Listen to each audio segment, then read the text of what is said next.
Bueno, acá a continuación les dejo la dirección de mi correo electrónico, José María contame tu historia @hotmail.com. Va todo seguido, sin espacios y en minúscula. Bueno, gente, un abrazo, continúen con el video, los amo. Hola, hola, ¿qué tal? ¿Cómo están todos? Buenas tardes. Bueno, hoy es jueves 6 de mayo del 2021 y son las 6:10 de la tarde. Bueno, tenía muchas ganas de leerles algo. Cambié la tónica. Esta mañana grabé un video relacionado con el tema de la depresión, que se ajustaba mucho a esta época en que estamos viviendo, y fue escrito en el año 1966. Sigo todavía con el librito este de las elecciones. Fue algo que guardé porque eran temas que me interesaban mucho en su momento. Y yo que era joven. Bueno, pero les voy a leer algo relacionado con la familia, que creo que es mejor, es un poquito mejor. Se llama Mis recuerdos del abuelo. No lo leí, yo lo leo en el momento, no está preparado, no lo vengo leyendo con tiempo para que me salga mejor ni nada. Es un librito, como verán, muy, muy viejo. Miren cómo están las páginas, se las voy a mostrar. ¿Ven? Amarillas, amarillas y muy, muy, muy viejito. Así que me cuesta muchas veces leer las líneas, porque las páginas se rompen y están cortadas ya de viejo que está, pobrecito. Pero yo valoro mucho el libro. No sé, tengo esa cultura, la cultura del libro. Y la vida dio, miren lo que son las cosas, a trabajar mis años laborales en el rubro editorial, desde los 27 años que estoy, no, desde los 20, sí, desde los 27 años, 26, 27 años que estoy inmerso en el tema del rubro editorial. Así que bueno, les voy a leer a ver cómo sale. Mis recuerdos del abuelo. Historia del afecto que solo pudo darse en el amanecer y en el ocaso de la vida. Por Peggy Mapes Tate. Creo que se pronuncia así. Bueno, la cosa es esta. Disculpen si me trago en alguna porque la página está rota. Cuando la doblo, ahí está cortada y cuesta por ahí hilvanar. La casa del abuelo quedaba más cerca de la carretera que la casa de mis padres, situada 45 metros más atrás. Pero lo más cercano a ambas casas era, en realidad, la campiña tejana. En nuestra destartalada casona, de 2 plantas, había muchos gabletes o tejadillos triangulares y bastantes chimeneas. La casa del abuelo, construcción del menos pretensiones, tenía solamente 2 de esos tejadillos, uno a cada lado, y por única chimenea el tubo de la estufa que sobresalía en mitad del tejado. De la puerta principal se entraba directamente en una galería con alambreras. A esta galería, su único medio de relación con el mundo, la llamaba el abuelo el mirador. Allí iba a sentarse para tender la vista por la pradera. Al reparar en el ganado distante un par de kilómetros, podía decir cuál vaca estaba en vísperas de dar cría. A veces, sosteniendo abierta sobre las rodillas la maltrecha Biblia de la familia, se calaba las anticuadas gafas de lentes redondos precisamente a medio camino entre los ojos y la punta de la nariz, y empezaba a leer en voz alta. Se echaba de ver que traía aprendidos de memoria desde hace años atrás algunos pasajes que leía de corrido, con perfecta entonación y adecuado sentimiento. En otros pasajes de los que no estaba tan bien enterado, deletreaba las palabras deslizando el dedo índice a lo largo de cada renglón. Para mi gusto, lo mejor de la casa era la espaciosa habitación en la cual veía reunidos todos los tesoros de este mundo. Al pie de una de las paredes reposaba el gran baúl de gibosa tapa. En la mesa cubierta con mantel de hule se erguía, bajo inmaculada servilleta, la jarra de la rope, espesa melaza negra, algo picante al gusto, sin igual para el paladar. En mitad de la habitación se asentaba la panzuda estufa. Cuando en los días invernales soplaba el áspero norte, los costados de la estufa tomaban un rojizo tono de ascua. Nada tan confortador como el calorcillo que entonces se esparcía por toda la habitación. El fregadero instalado en uno de los rincones ocupaba dignamente el puesto que le correspondía. A un lado de la pileta, destinada por igual al aseo de la vajilla y al de las manos, estaban el cubo del agua y la gran jarra de loza con su jaifana. Bueno, ahí está cortada la página, ¿ven?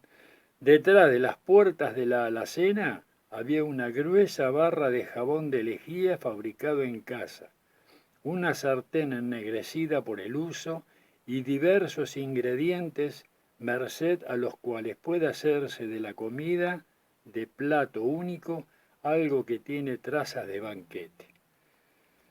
La silla colocada frente a la mesa y el sillón al amor de la estufa eran los únicos asientos que había en la habitación, pero a falta de otros podía hacer oficio de tales el baúl de gibosa tapa o la cama cubierta a guisa de colcha con un encerado.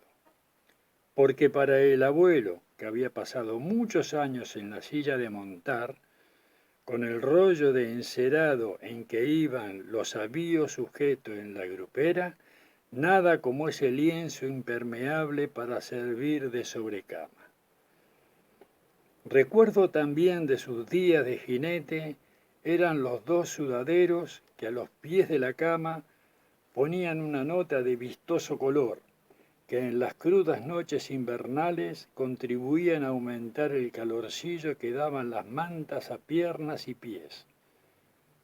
Además, cuando el abuelo sentado a la hoguera de la lámpara me contaba episodios de su vida, al reclinar yo la cabeza en los sudaderos, el olorcillo a cabalgadura que aún despedían prestaba realidad al ambiente del relato.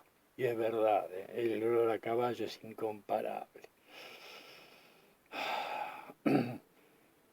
Esta habitación, siempre tan barrida y tan escueta, no pasaba de ser el rústico alojamiento de un vaquero transportado desde la llanura agreste hasta las inmediaciones de la moderna civilización.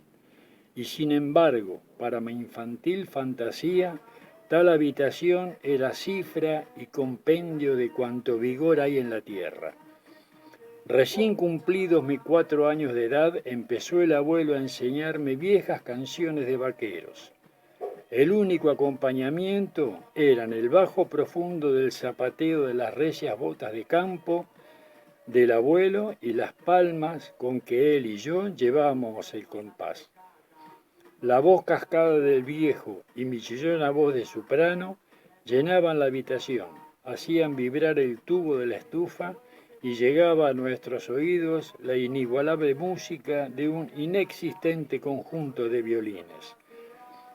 Por ese mismo año, poco antes de cumplir yo los 5, me regaló el abuelo un piano. Nunca supe a qué ilusión secretamente acariciada tuvo que renunciar para gastarse en la compra del mejor piano que halló en la ciudad. $150, una verdadera fortuna para quien, como él, contaba apenas desde hacía tiempo con una corta pensión y con lo poco que ganaba de tarde en tarde con uno que otro trabajillo a destajo. Mi padre, el único hijo que aún le quedaba vivo, hubiera querido ayudarle, pero él rehusaba recibir suma alguna, salvo que fuese en pago de servicios. No se debía esto a que hubiese habido la menor desaveniencia entre ellos, sino a la celosa altivez con que el anciano defendía su independencia. Bastó que llegara a casa el piano para que empezase yo a saber lo que es autodisciplina. Para una niña de mi edad, 1 hora diaria de práctica ante el teclado era un siglo, pero dedicarle menos tiempo al piano habría sido menospreciar un regalo tan valioso como el del abuelo. Aunque raras veces venía él a oírme, sí se las arreglaba para llegarse al cuarto del pozo a sacar agua precisamente a la hora en que yo estaba al piano. No hacía falta verlo para saber que había llegado. Me lo anunciaban el golpear del bastón en el suelo y aquel lento arrastrarse del pie medio lisiado que seguía al otro pie como niño al que llevaban a la fuerza. Era corriente que detrás de él caminasen 2 o 3 gatos. Parecía el abuelo entendérselas muy bien con esas y con todas las demás criaturas de este mundo. Una soleada mañana de verano fui al cuarto del pozo para hacerme la encontradiza con el abuelo. Al habituarse mi vista a la media luz que allí reinaba, reparé en una lustrosa franja blanca que se alzaba del suelo en un rincón. Cuando por fin asomó en la puerta del abuelo, me encontró paralizada de miedo frente a la dueña de la franja aquella, una mofeta que, al sentirse acorralada, levantaba la cola en actitud muy poco tranquilizadora. Ven hacia la puerta andando para atrás y paso a paso oí que me decía el abuelo. Así lo hice. Al llegar donde estaba él, me entregó el bastón y tarareando en voz queda y acariciadora, un cante de los indios avanzó poquito a poco hacia la mofeta. Momento después, salía con ella en alto, suspendida por la cola, sin que el animal hiciese la menor resistencia mientras colgaba cabeza abajo. De este modo la llevó hasta el pastizal, donde después de haberla depositado en tierra con mucho tiento, de cara a él, dio media vuelta y vino hacia mí, andando despacio, sin mirar hacia atrás ni una sola vez. Cegada por el sol, la mofeta parpadeó durante unos segundos, giró luego sobre sí misma y con ondulantes saltos se alejó en dirección opuesta, tan fresca y tranquilamente como si hubiera sido para ella la cosa más natural verse llevada colgando cabeza abajo. Jamás me explicó el abuelo de qué medio se había valido en ese caso. Cuando le pregunté me contestó, cualquiera puede hacer lo mismo, si confía en lo que hace. Ya dice la Biblia que la fe mueve montañas. Fueron transcurriendo los años.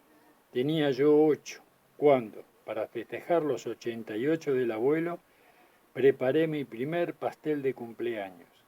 Quiso la mala suerte que el pastel quedase hundido por el centro, con los lados duros como una piedra y con las primorosas letras rojas que decían «Feliz cumpleaños», convertidas en lastimosos churretes.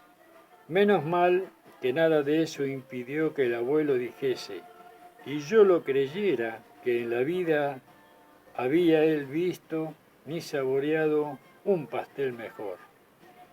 Tenía yo 12 años cuando el abuelo estuvo a la muerte de un ataque de erisipela, no sé lo que es eso.